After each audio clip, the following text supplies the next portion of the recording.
$1 trillion. That is how much the United States government will spend this year just on interest payments on its own debt. Not on roads, not on schools, not on the 700,000 troops stationed around the world.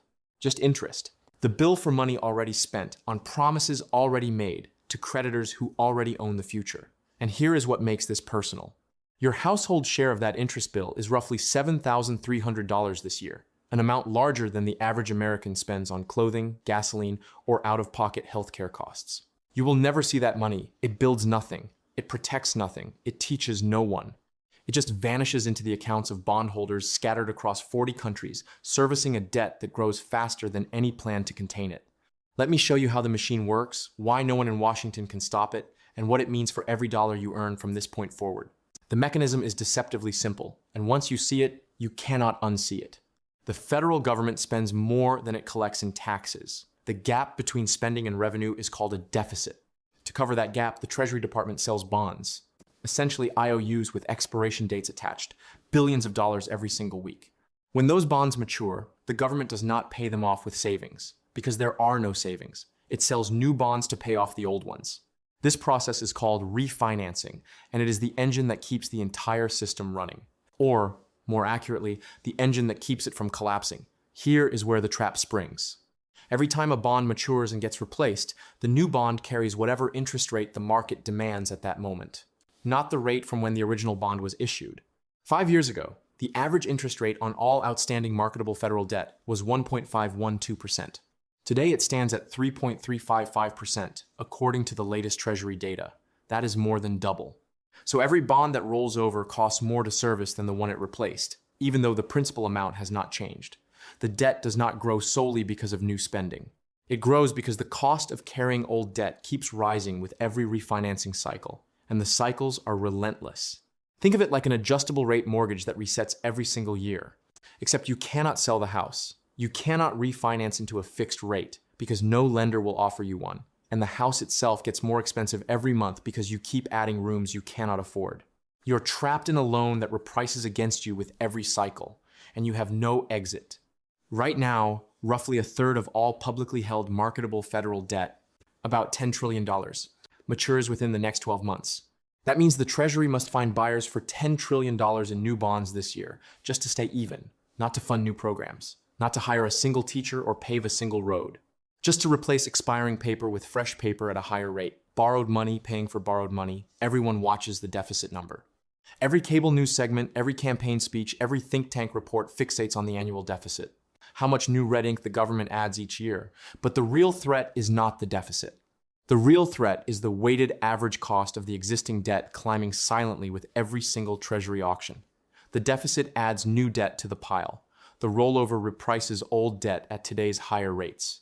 And here's the part that should terrify you. The rollover is 5 times the size of the deficit. The refinancing machine dwarfs the new borrowing machine, and almost nobody talks about it. Each data point gets worse when you scale it down to a single person. $39 trillion in total federal debt means roughly $113,600 for every man, woman, and child in the country.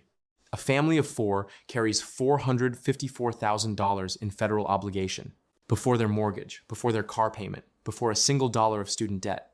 And that number does not shrink while they sleep, it compounds. Now watch how fast this machine accelerates, because the speed itself is the story. In 1981, the total national debt crossed $1 trillion for the first time in American history. It had taken the country 205 years to get there. Every war, from the Revolution to Vietnam, every recession, every expansion, from the founding of the Republic to Ronald Reagan's first year in office. 2 centuries, 1 trillion. It took 12 more years to double and reach 4 trillion. Then 6 years to hit 5.7 trillion. Then the housing crisis, the bank bailouts, and the financial system nearly collapsed. By 2012, 16 trillion. By 2017, 20 trillion. Then came the pandemic and the largest peacetime spending surge in history. 31 trillion by late 2022, 35 trillion by July 2024, 37.6 trillion at the close of fiscal 2025. And on March 17, 2026, 10 days ago, the debt crossed 39 trillion. The last trillion took less than 5 months. The one before that arrived in roughly the same window. The Peterson Foundation projects the debt will hit 40 trillion before the fall midterm elections. Each trillion arrives faster than the last, like a drumbeat that only accelerates, and the trap gets tighter. But the raw debt total is only half the picture. The interest cost is where the real damage hides. In 2022, the federal government paid $476 billion in net interest on its debt. That was already a record at the time. By 2024, the number jumped to $881 billion, an 85% increase in just 2 years. In 2025, $970 billion. And now, in fiscal 2026, the Congressional Budget Office projects the number will breach $1 trillion for the first time in history. That is not a slow bleed. That is a doubling in 4 years. Let me show you the math so you can see it yourself. $476 billion in 2022. $881 billion in 2024. That is $405 billion added in 24 months. $970 billion in 2025. $1 trillion in 2026. 476 to 1,048 months. An increase of 110%. The Congressional Budget Office projects it will reach $1.8 trillion by 2035 and $2.1 trillion by 2036. Over the next decade, total interest payments sum to $16.2 trillion. That is roughly $47,000 per person just in interest over 10 years. Not principal, not programs, just the cost of having the debt. Borrowed money paying for borrowed money. You might think this is manageable. After all, the United States has carried heavy debt before and survived. After World War II, the debt-to-GDP ratio hit 106%, and America grew its way out within a generation. Growth absorbed the debt like a sponge absorbs water. That happened once. It cannot happen again, and here is why. After 1945, America had 76 million baby boomers about to enter the workforce over the following 2 decades. It had the only intact industrial base on the planet. Europe was rubble. Japan was rubble. American manufacturing had no meaningful international competition for 20 years. Growth was not a policy choice. It was a structural inevitability driven by demographics and monopoly advantage. Today, the debt-to-GDP ratio sits at roughly 125%, the highest since that post-war peak, but the demographics have inverted completely. Boomers are retiring at a pace of 10,000 per day, draining Social Security and Medicare instead of funding them. The labor force participation rate is declining. Productivity growth has been sluggish for more than a decade. And now layer a war on top. The conflict in the Middle East shut the Strait of Hormuz in early March, spiked Brent crude past $126 a barrel, and injected a fresh inflation shock into an economy that was already struggling to bring prices under control. The structural conditions that bailed out the debt in 1946 simply do not exist in 2026. 3 forces collided in the first quarter of this year, and each one made the interest trap measurably worse. Force 1, the One Big Beautiful Bill Act signed into law on July 4, 2025. This legislation made the 2017 tax cuts permanent, added no tax on tips and no tax on overtime provisions that were popular but expensive. And the Congressional Budget Office estimated it added $4.7 trillion to the 10-year cumulative deficit. That is $4.7 trillion in new borrowing that must now be serviced at today's elevated rates, locking in higher interest costs for a generation. Force 2 arrived on February 20th, 2026, when the Supreme Court ruled in Learning Resources Incorporated versus Trump that the administration's use of broad reciprocal tariffs was unconstitutional under the International Emergency Economic Powers Act. That single decision erased approximately $1.6 trillion in projected revenue that the White House had been counting on to offset those tax cuts. The spending stayed on the books. The revenue vanished overnight. Force 3. On February 28th, the United States and Israel launched joint strikes on Iran, codenamed Operation Epic Fury. Iran retaliated by closing the Strait of Hormuz, cutting off 20% of the world's oil supply. Brent crude spiked to $126 a barrel. The Federal Reserve, which had been expected to cut rates at least twice this year, is now frozen in place. At its March 18th meeting, the Fed held the federal funds rate at 3.5 to 3.75%, with only a single dissenting vote favoring a cut. Markets now price in 0 rate reductions for all of 2026. Every month the Fed cannot cut, the refinancing cost on maturing Treasury bonds stays elevated. And the trap gets tighter. So what does $1 trillion in annual interest actually crowd out of the federal budget? Here is what that money could fund, but does not, because every dollar is already claimed by bondholders before Congress even begins debating priorities. $1 trillion in interest exceeds the entire national defense budget of $947 billion. Think about that. The cost of servicing past decisions now outweighs the cost of protecting the country from present threats. $1 trillion in interest exceeds Medicaid spending of $708 billion, the program that provides health care to 77 million low-income Americans.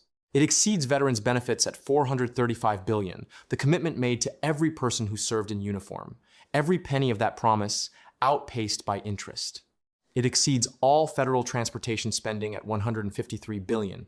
Every highway, every bridge, every rail project in the country, from the interstate system to rural roads that connect farming communities to markets. It exceeds all education spending at $112 billion, covering elementary, secondary, vocational, and higher education combined. It exceeds all spending on natural resources and the environment at $73 billion. Every national park, every clean water program, every wildfire prevention effort, every endangered species protection initiative in the country wiped out by interest and then some.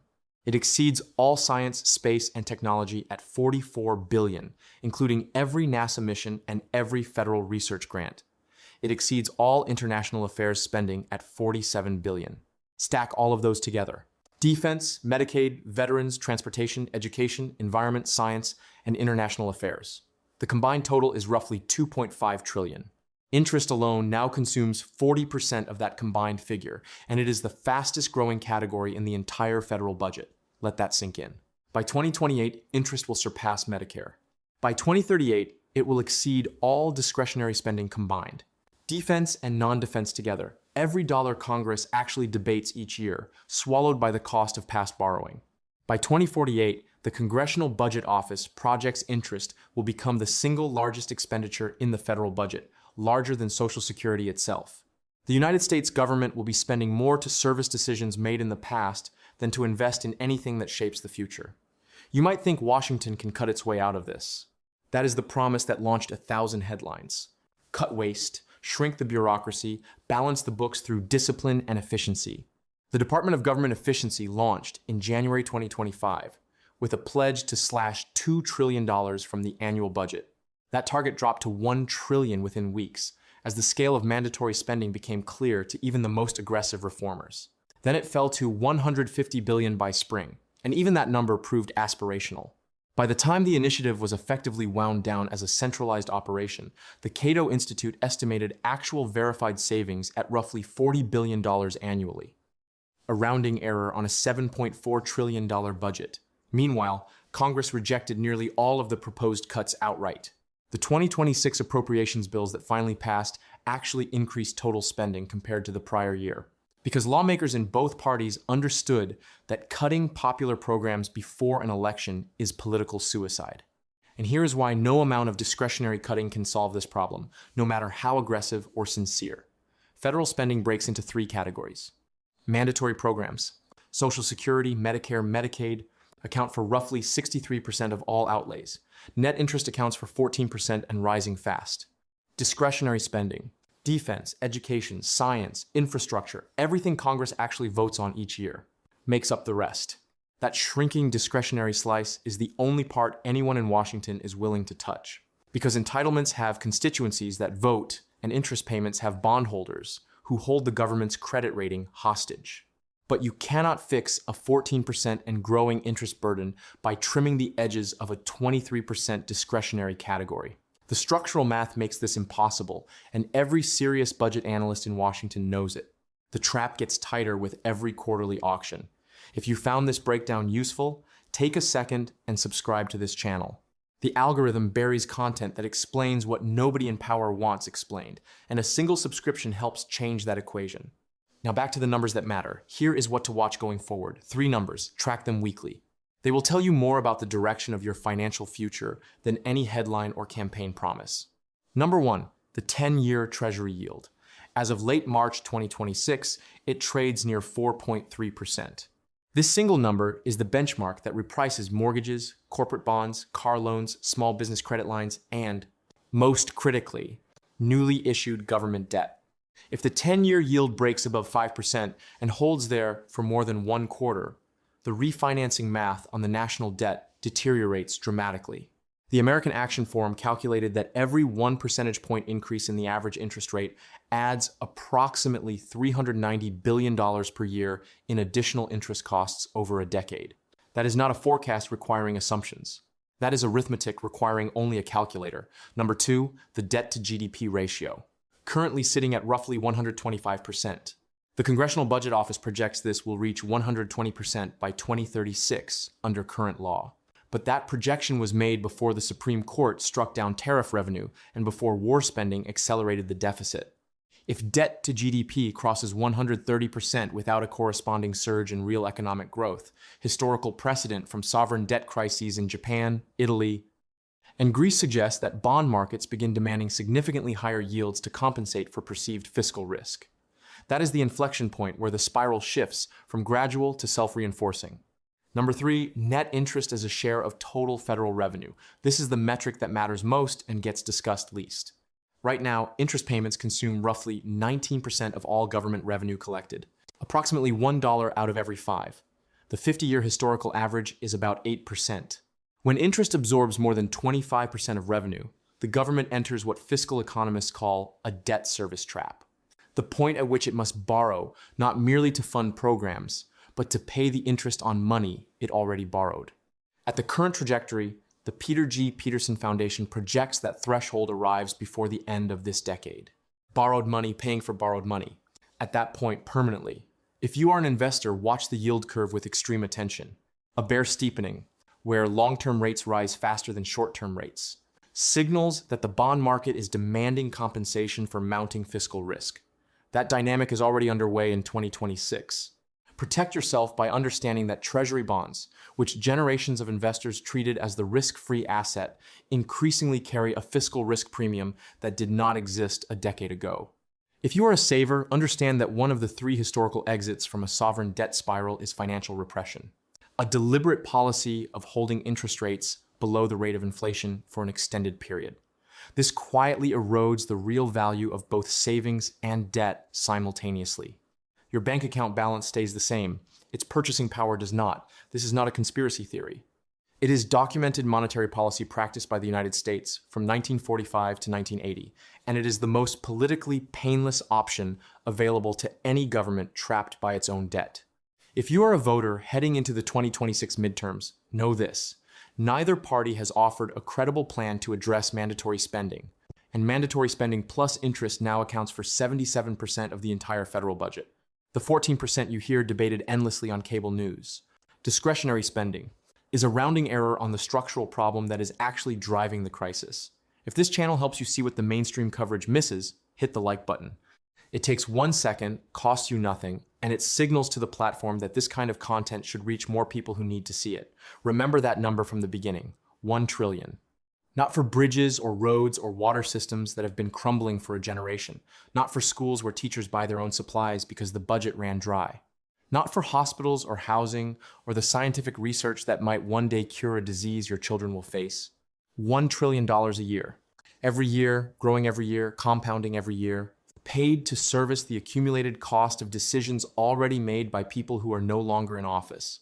For programs that have already run their course. For emergencies that have already passed. For wars that have already been fought or are still being fought with borrowed money on borrowed time. That is not a budget line item. That is a machine that feeds on itself, and every year it runs, it gets hungrier. And here's the question that nobody holding office in Washington will answer honestly, because answering it honestly ends a political career. There are only 2 roads out of this trap. Road 1, inflate the debt away. Hold interest rates below inflation for a decade or longer. Let the dollar quietly lose purchasing power year after year until the debt shrinks in real terms relative to the economy. Your savings pay the price. Your wages lag behind rising costs. Your retirement portfolio buys less with every passing quarter. No president announces this policy. No press conference explains it. It simply happens, slowly, invisibly, while officials insist inflation is under control. Road 2, restructure spending. Cut entitlements that millions of Americans depend on. Raise taxes on an economy already straining under the weight of an oil shock and elevated borrowing costs. Reduce the annual deficit to below the growth rate of the economy and hold it there for an entire generation. This is what the math demands. It is also what no elected official in either party will propose within 12 months of an election, because the voters who benefit from current spending outnumber the voters who understand the compound interest devouring the future. Neither option is painless. Neither option is currently being discussed with any seriousness by anyone with the power to act, and there is no third door. In our next video, we break down exactly how the Strait of Hormuz closure is building a parallel energy economy that bypasses the dollar, and why the petrodollar's biggest threat is not a policy decision made in a capital, but an insurance spreadsheet calculated in London. If what you heard today changed how you think about your own money, subscribe now. Share this with one person who still believes the national debt is an abstraction that belongs to someone else. A number on a screen in Washington that will never touch their checking account or their grocery bill or their children's future. It does not belong to someone else. It belongs to you, and it is repricing against you with every Treasury auction, every rolled over bond. Every month, the Federal Reserve cannot cut rates because an oil shock holds inflation in place. The interest is compounding in a way that no election result can reverse without structural reform that neither party is willing to propose. The exits are narrowing as war spending, demographic decline, and sticky inflation close off the growth path that saved the country once before. The trap gets tighter, and the clock does not stop.